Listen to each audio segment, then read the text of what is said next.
Olá pessoal, um forte abraço a todos vocês aí. Hoje nas nossas aulas de Geografia do 7º ano, né? Forte abraço a todos vocês das escolas públicas municipais de Ribeirão e assim como também a Escola Caetano Monteiro, a todos os alunos do 7º ano da minha família ali da Escola Caetano Monteiro.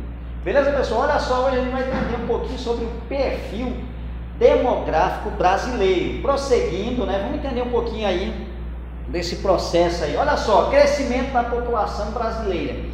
Pessoal, a gente tem uma análise aqui, vocês observam no material de estudo de vocês, peguem ele, dê uma olhadinha direitinho.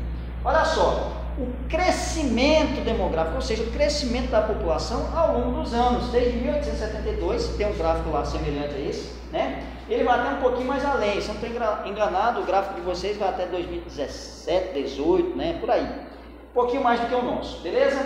Mas eu não achei, eu coloquei esse aqui para a gente poder trabalhar com ele, certo? De 1872 até 2000, o ano 2000, teve um crescimento demográfico aí da população brasileira. Em momentos acelerou e em outros momentos ele vai desacelerar esse processo de crescimento, devido a alguns fatores, né? Vamos observar eles. Ao longo do século XX, né? Final do século XIX, ao longo do século XX e início do século XXI, beleza? A gente tem esse processo aqui que a gente está analisando. O crescimento populacional brasileiro foi intenso, ou seja, teve uma certa intensidade ao longo de todo o processo. Isso se deu ao processo migratório e à queda da mortalidade proporcionada pelas melhorias sanitárias, vacinação, prevenção e combate a doenças. Então você observa o seguinte. Tivemos aqui 1872, 1888, 1880, 1900, 1920. A partir daqui você observa um crescimento da população acelerado até esse período. Por quê, pessoal? Vai ter o fim da escravidão no Brasil, né? Você tem ali aquele processo, né, de alforria da escravidão, 1888, 13 de maio de 1888, você tem o processo de libertação dos escravos.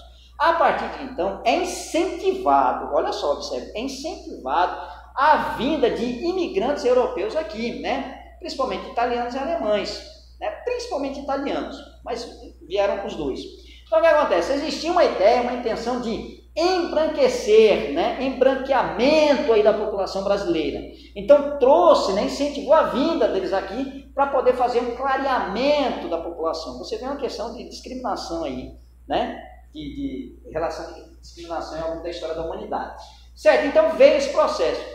A partir dos anos 60, e vai continuando, crescendo, a partir dos anos 60, a gente vai ter aqui um processo de urbanização e industrialização, ou seja, processo de urbanização, ou seja, as pessoas vão sair do campo, o êxodo rural, para onde?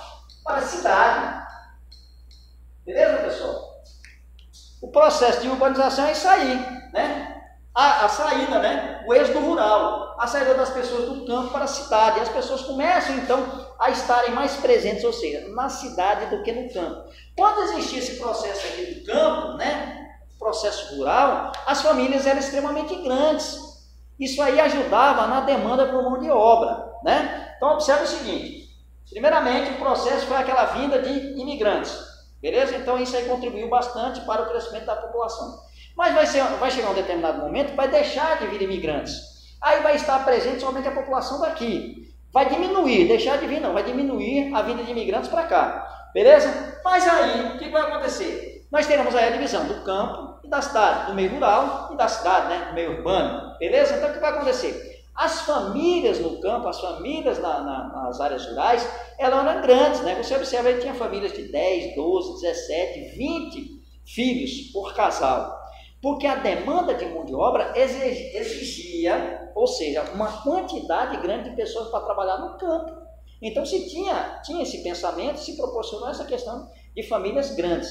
Porém, com o êxodo rural, com a vinda dessas pessoas para as cidades, certo? Um processo de urbanização, industrialização e tudo mais, com essa vinda para a cidade, isso aí vai diminuir, porque na cidade as condições de vida elas são mais caras, né? Ou seja, você paga praticamente por tudo, né? Você tem que pagar por transporte, pagar por moradia, pagar por eletricidade, pagar por outros serviços e tudo mais, alimentação e tudo, coisa que antigamente no campo você tem certa autonomia, né? Beleza? Você produz o seu próprio alimento, né? A sua agricultura, a sua pecuária e tudo mais, beleza? Mas nós, na cidade isso aí começa a se modificar, isso aí começa a se transformar direitinho. Então você vê uma transformação, isso aí vai ter um certo custo. E aí você observa a necessidade de quê? De dar uma diminuída nessa família. Não vai ser mais possível ter aquelas famílias muito grandes. Então você começa a diminuir as famílias, tendo o quê?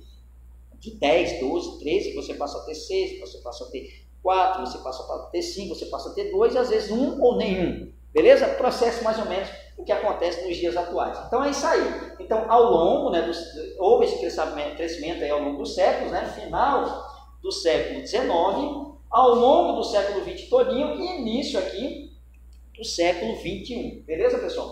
O que vem proporcionar, né, essa aí? A questão da migração, que a gente viu, a queda da mortalidade infantil, né, principalmente, e as melhorias sanitárias. Então, a partir aí na cidade você vai ter o quê? Você vai ter saneamento básico, você vai ter rede de esgoto tratado, certo? Você vai ter vacinações, campanhas de vacinações, prevenções contra doenças e tudo mais, beleza? Então, tudo isso aí vai proporcionar o quê? A melhoria, né, nas condições de vida da população aí e aumentando o seu tempo de vida, né? Que é a sua expectativa de vida, que a gente fala.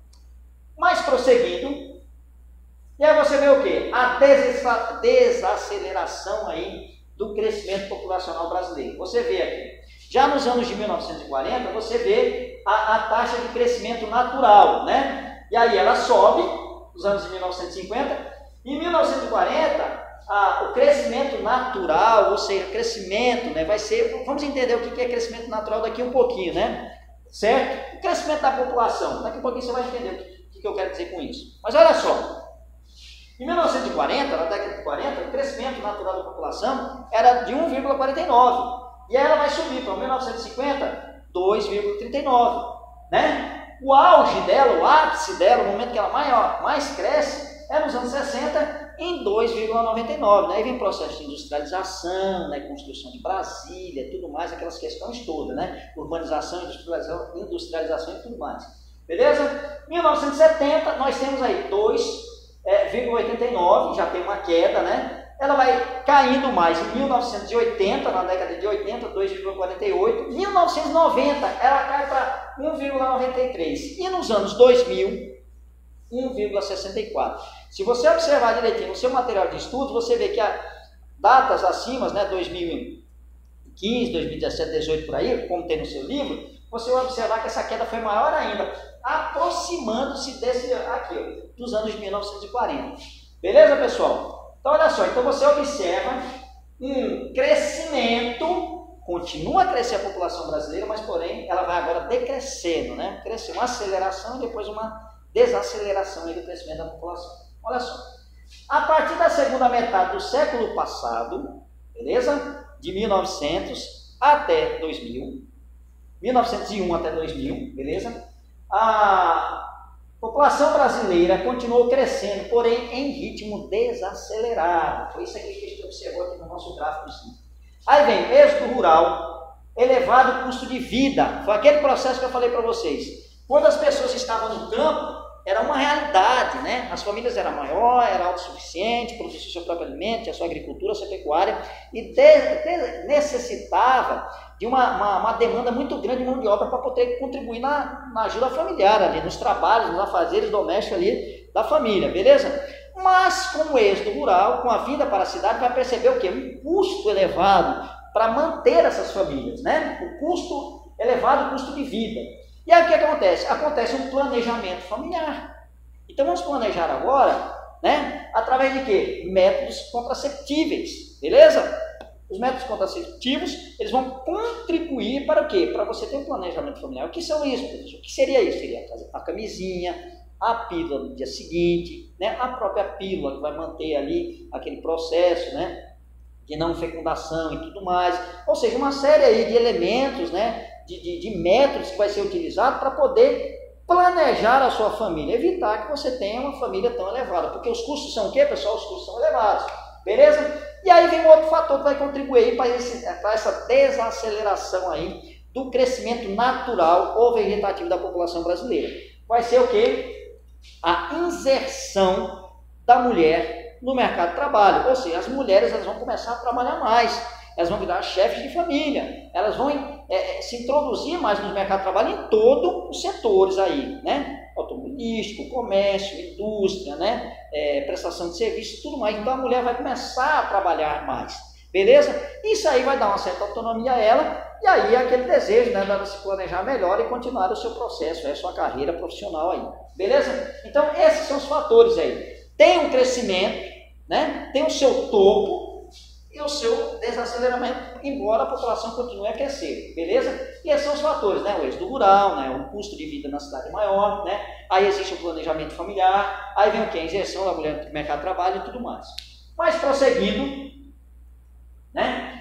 E aí a ideia do crescimento natural, também chamado de crescimento vegetativo, né? Como é que é o crescimento da pessoa? Quer dizer que nasce muita gente, aliás, deixa de nascer muita gente, nasce muita gente, morre também muita gente. Não, pessoal, olha só, o crescimento natural ou vegetativo, isso aqui é uma taxa, né? A taxa de a diferença entre a taxa de natalidade e a taxa de mortalidade. Beleza? Como é que a gente vai fazer para calcular a taxa de natalidade? Vai ter cálculo agora, professor? Não, não vai ter cálculo não. Mas a gente vai ter que entender o conceito desse cálculo, né? A ideia desse cálculo. Taxa de natalidade, né? É o número de nascidos vivos, beleza?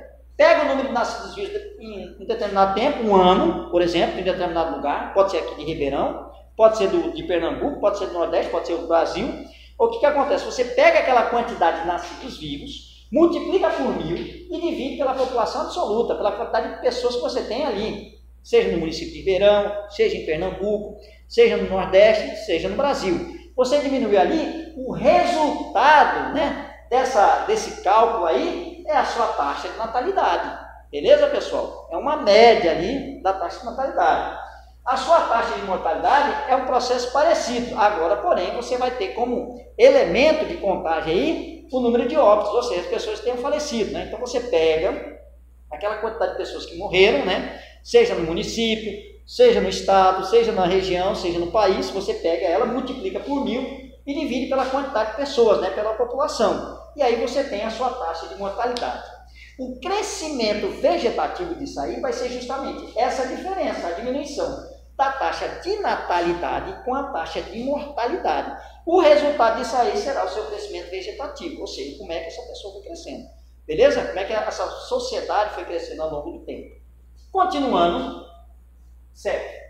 Taxa de fecundidade brasileira, ou seja, a média de filhos que uma mulher, entre seu período fértil, que vai dos 15 anos de idade até os 49 anos de idade, certo? A taxa média de filhos que ela terá, poderá ter, assim por diante, certo? Ou filhos por família, por mulher, certo? Então ela também tem o seu cálculo e a sua explicação na sociedade brasileira. Então aqui, ó, taxa de fecundidade conforme região do país. Aí nós temos o ano de 1940 em azul, certo?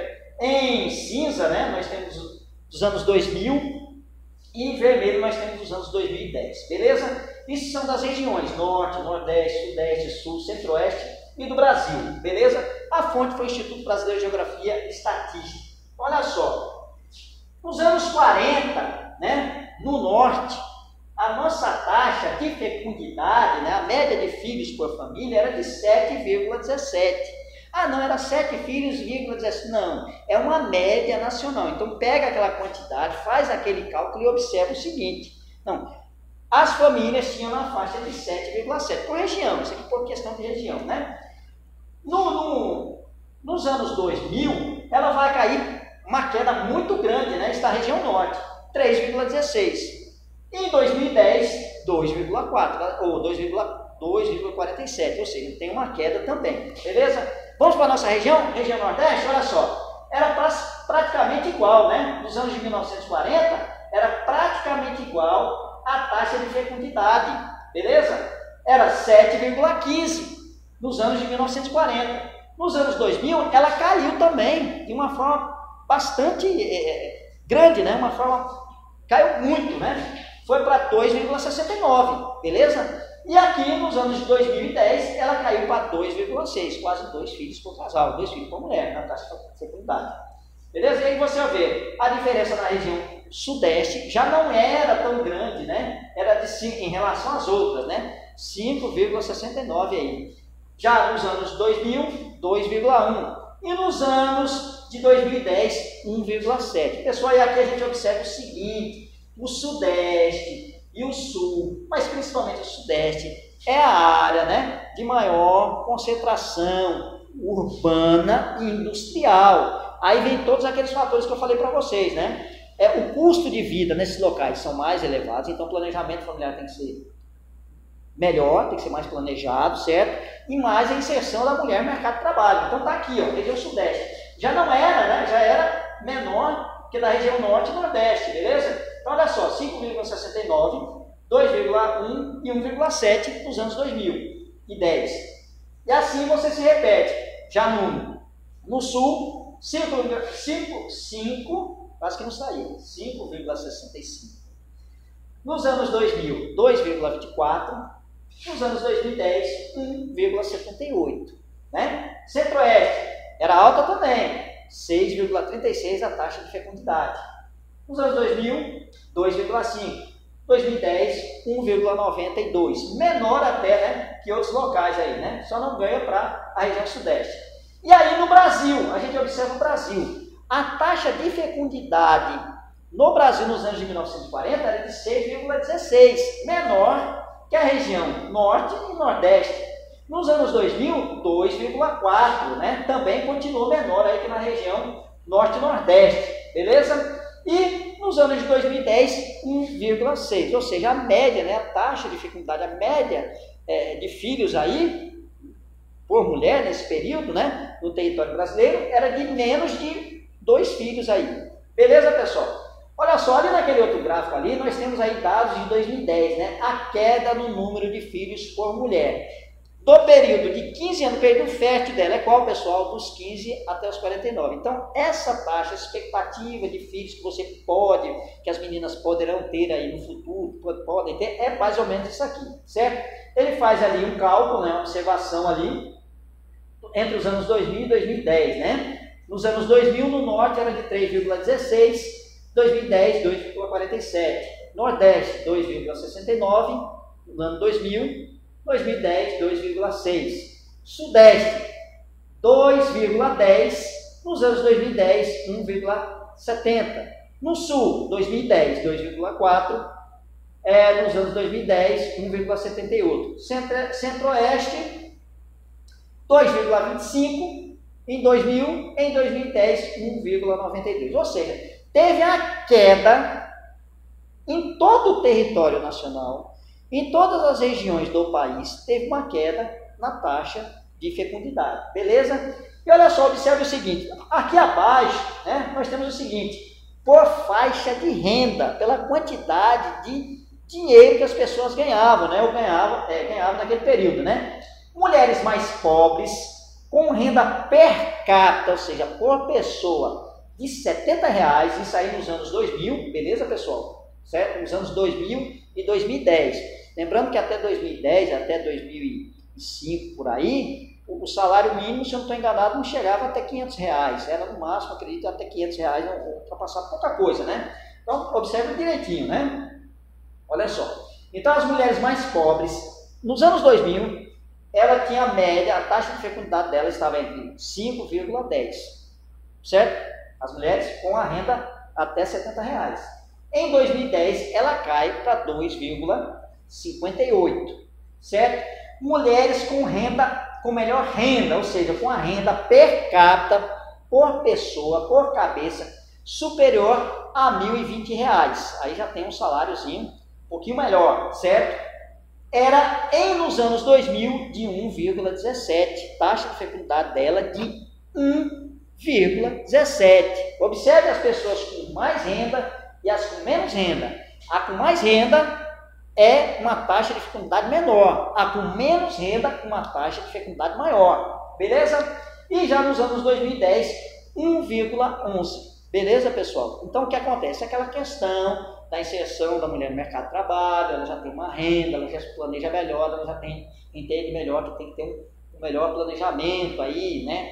Ou seja, proporcionar aqui, ter uma carreira profissional, né? Ter uma profissão, ter o quê? Uma estabilidade econômica, né? beleza, ter uma casa, ter um carro, ou seja, ter aquelas condições aí que ela possa se manter. Aí depois elas têm aquela ideia de pensar em projeto familiar, em vida familiar. Continuando, pessoal, e aí a gente tem a pirâmide etária. Tudo isso aí vai se refletir na nossa pirâmide etária. Pessoal, o que é pirâmide etária? Professor, o que é pirâmide etária? Vamos entender direitinho, né? Ela vai ser um gráfico, né, que ela vai analisar direitinho o crescimento vegetativo, o crescimento da população. Então nós temos aqui, olha só, pirâmide etária, dividida em 3 partes, certo?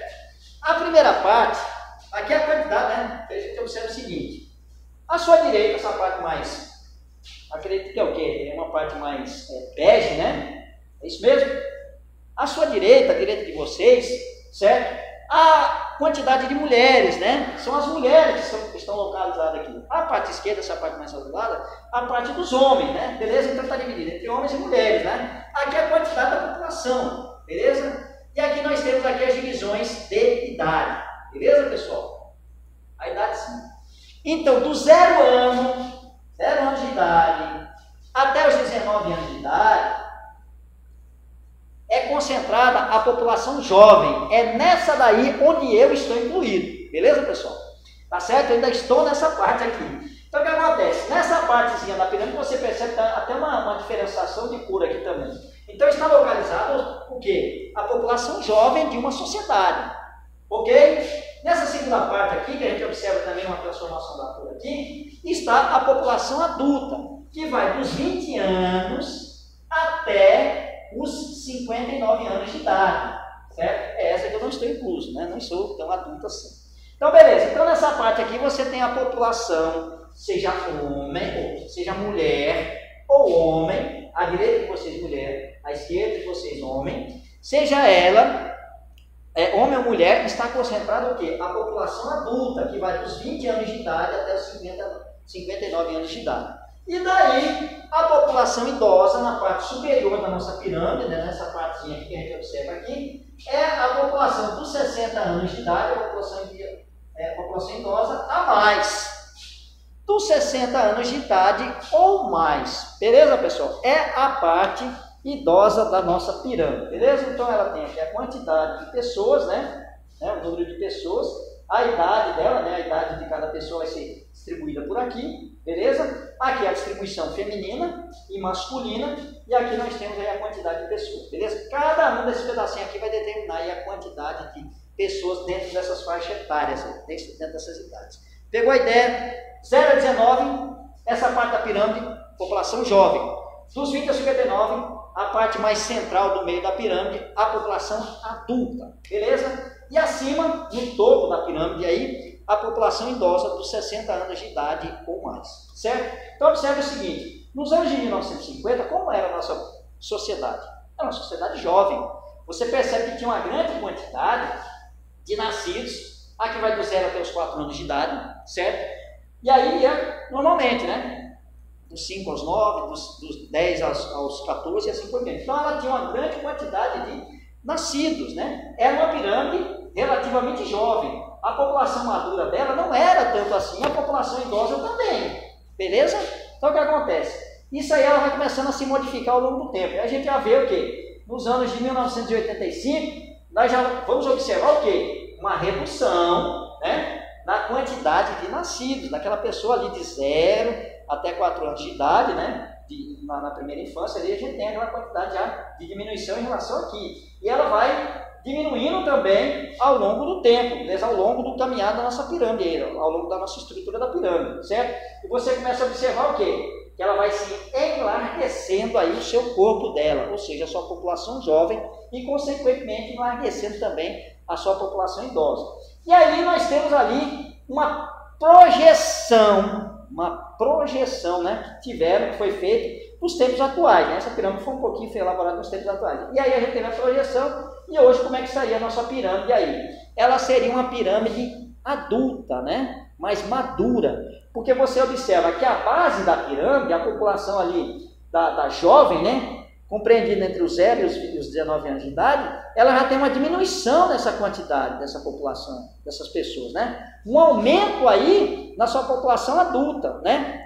Então você começa a observar isso aí, um estreitamento na sua base, na sua população jovem, um enlarguecer, né, enlarguecer da sua população adulta e também da sua população idosa, certo? Ou seja, isso caracteriza que nos anos de 1950, a sua população era jovem, ela vai amadurecendo, em 1985, e ela se torna uma população madura, né, adulta, né, nos anos 2020. Prosseguindo, nós temos aí uma projeção aí para os anos, né, população, como será a nossa pirâmide etária, como será a nossa população nos anos 2100, certo? Provavelmente, né, muitos não estarão lá, eu provavelmente quero chegar até lá, mas não sei, né, vamos observar, né, se chega, né? A expectativa é para isso. Mas observe o seguinte, então isso aqui é uma projeção para a população, né, para a população brasileira para 2100. Observa que o estreitamento da base dela, da sua população jovem, é muito grande, né? E aí o seu corpo vai alargando, assim como também a sua população idosa.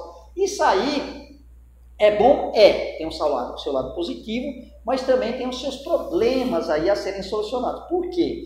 Porque é o seguinte, a população economicamente ativa do Brasil, do nosso território, ela vai diminuir, né? Porque aqui é o seguinte, a população economicamente ativa, ela vai trabalhar para a inserção da população jovem no mercado de trabalho, que ainda não está inserida, né? Ainda muito pouco inserção dessas pessoas no mercado de trabalho, que estão estudando, se capacitando, se preparando, aquela coisa toda, para poder depois entrar no mercado de trabalho. E aí, não temos também a inclusão da população idosa, que já passou pelo processo, né, de produção economicamente ativa no seu período, e agora está na sua aposentadoria, né? E aí o processo de trabalho dessas pessoas que vão trabalhar tanto para custear as despesas da população idosa é grande, quanto também para custear as despesas da população que vai entrar, né, ser inserida no mercado de trabalho. Então causa todo esse problema. Então o que acontece? Tem que ter um investimento muito grande, certo? Existe esse problema aqui em países, né? Se você vê a pirâmide etária do Japão ali, e você vai ver no seu material de estudos, ela praticamente uma coluna, certo? Então isso aí terão outros problemas, né? Questão de previdência social, assistência e tudo mais, pensões e tudo mais, beleza? Ou seja, o tratamento da população idosa aí tem que ser pensado de uma forma direitinho, porque é o seguinte, as pessoas que irão que estão ali na população economicamente ativa, que irão custear as despesas da população idosa, que seremos nós amanhã. Tá entendendo, pessoal? Então tem que ser todo feito um estudo, uma análise direitinho. E aí, já existem estudos, né, e trabalhos e projetos e tudo mais, incentivos para que populações muito jovens sejam incentivados, os casais sejam incentivados a terem mais filhos, né, porque vai ter um aumento aí na sua população jovem, que será a população adulta, podendo ajudar aí, contribuir para o crescimento da população idosa. Beleza? A ideia é essa. Prosseguindo, densidade demográfica, pessoal, olha só. Comentei com vocês a questão da densidade demográfica é o seguinte, o nosso país é um país populoso, é a quinta maior população do mundo, né? Está atrás da China, da Índia, da Indonésia, se não estou enganado, e dos Estados Unidos, beleza? É o quinto maior número de pessoas no nosso país, dos mais de 210 milhões de habitantes. Porém, não é um país povoado. Por quê? Existem vagos no nosso território brasileiro, ou seja, não está bem ocupada, a população não está bem distribuída. Correto? Existem países aí onde praticamente todo o seu território está coberto pela sua população. Mas no Brasil não é assim, certo? E aí eu fui ver, analisei o 100º, 53º em número de povoamento, beleza? E aí a gente tem verdadeiras ilhas, né, populacionais, aí, vagos populacionais. Aí na região norte a gente tem 4,65 habitantes por quilômetro quadrado. Quase 5 habitantes por quilômetro quadrado, se a gente for observar, beleza? Você pega lá 1 quilômetro quadrado e calcula, isso é só um cálculo, isso é só uma ideia, só para você ter uma ideia. Você pega 1 quilômetro quadrado, beleza? KM quadrado, e como se você colocasse ali 5 pessoas ali.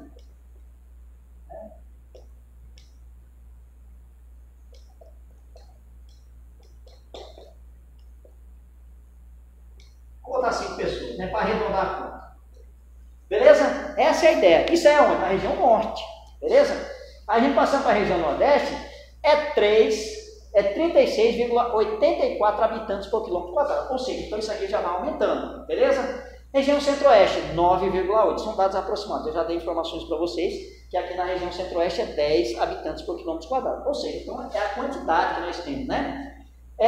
Região Sudeste, né? São Paulo, Minas Gerais, Rio de Janeiro, é 94 habitantes por quilômetro quadrado, né? Região Sul, 51,4 habitantes por quilômetro quadrado. Observe o seguinte, as maiores concentrações populacionais estão onde? Nos litorais, né? Onde se começou o povoamento do Brasil, onde teve o processo industrial, né? De industrialização e urbanização, que foi justamente ali na região Sul e Sudeste, né? Principalmente na região Sul, na região Sudeste, aí depois foi aumentando aí no decorrer. E nas outras regiões ali, a gente tem esses vagos populacionais, não tem essa concentração muito grande de população, beleza? Então o Brasil é um país populoso? Tem muitas pessoas no território brasileiro? Tem, certa quantidade, mais de 210 milhões de habitantes. Porém, não é um país povoado, ou seja, a distribuição da sua população no território brasileiro não é de acordo com o que ele é, no seu território. Prosseguindo, bom, densidade demográfica é um cálculo também, né? Como é que você faz o cálculo da densidade demográfica, né? A população absoluta, todos os seus 210 milhões de habitantes, né? Dividido pelos seus mais de 8 milhões de quilômetros quadrados, o território brasileiro, o tamanho do Brasil. E aí, o resultado é a densidade demográfica, ou seja, número de habitantes por quilômetro quadrado. E o que eu fiz aqui? Destaquei isso aqui para vocês. País, Japão e Brasil, densidade demográfica do Japão, 335,6 habitantes por quilômetro quadrado. Como se você pegasse um quilômetro quadrado e colocasse 336 pessoas ali dentro. Beleza? Já o Brasil, 24 habitantes por quilômetro quadrado. Observou isso aí? Olha só. A área do Japão ela é bem menor, né? 377.965 quilômetros quadrados. Já do Brasil é 8.515.770 quilômetros quadrados. A população do Japão, né? Isso é o dado daquele período, né? Tem as suas variações, né? A população, 126.086 habitantes, né? 126 milhões, perdão, pessoal, 126 milhões e 86 mil quilômetros quadrados, e 86 habitantes, 186 milhões, 126 milhões, ixi, quase que não sai, está amarrado. Olha só, e a população brasileira de mais de 210 milhões de habitantes, ou seja, 211 milhões de habitantes, está colocando ali no nosso gráfico. Beleza, pessoal? Respostazinha para a gente encerrar, viu? Vamos lá. Do que trata a lei 6.040, exercício da semana passada? Define quem? O indígena, o quilombola, o caiçara e etc. Ou seja, as comunidades tradicionais. Define as comunidades tradicionais. Ou seja, define as suas características tradicionais. Né? Indígenas, quilombolas, caiçaras e assim por diante. Beleza? E as características, organização social, território estabelecido, ancestralidade, práticas culturais, entre outros. Beleza, pessoal? As comunidades tradicionais definem essas características, né? E quem são essas comunidades tradicionais, a fim de promover o seu desenvolvimento e preservação de suas tradições. Segundo, como se formaram as comunidades quilombolas? Se formaram a partir da fuga e formação de comunidades autossuficientes, ou seja, aquelas que produziam tudo aquilo que necessitavam, né? Beleza? De populações escravizadas após a alforria, ou seja, o processo de libertação, né? Em 3 de maio de 1888, essas comunidades aumentaram através de doações e compras de novas terras, ou seja, escravos alforriados compraram novas terras e começaram a formar essas comunidades, crescer nessas novas comunidades. Beleza? Terceiro, como se formaram as comunidades ribeirinhas? Se formaram a partir da migração de populações nordestinas em direção à região norte do Brasil, no período conhecido como ciclo da borracha. Lembra que a gente estudou isso aí, né? Aquele processo lá de migração das populações nordestinas até a região norte do país e tudo mais. Pronto, então foi esse processo aí que a gente estudou. Ok, pessoal? Qual a maior dificuldade enfrentada pelos povos indígenas? A invasão de suas terras, sejam elas demarcadas ou em processo de demarcação, por fazendeiros, latifundiários, grileiros e garimpeiros. Beleza, pessoal? Bom, e aí eu vou deixar essas atividades aí para a semana que vem, para a gente fazer durante essa semana, e semana que vem a gente corrige elas, beleza? Primeiro, Quais fatores explicam a desaceleração do crescimento natural do Brasil a partir de meados do século passado? Segundo, analise o gráfico e diga qual o maior e menor índice de crescimento natural da população brasileira. Beleza? Com base nesse gráfico aqui. Próxima questão. O Brasil é um país populoso e povoado? Explique a sua resposta. Quarto, analisando o gráfico, identifique as característica etária da população brasileira nos anos de 1950 e agora em 2020. Beleza, pessoal? E aí nós temos aí nosso referencial bibliográfico, né, das páginas 84 até a página 103. Um forte abraço a todos vocês, fiquem com Deus e até semana que vem.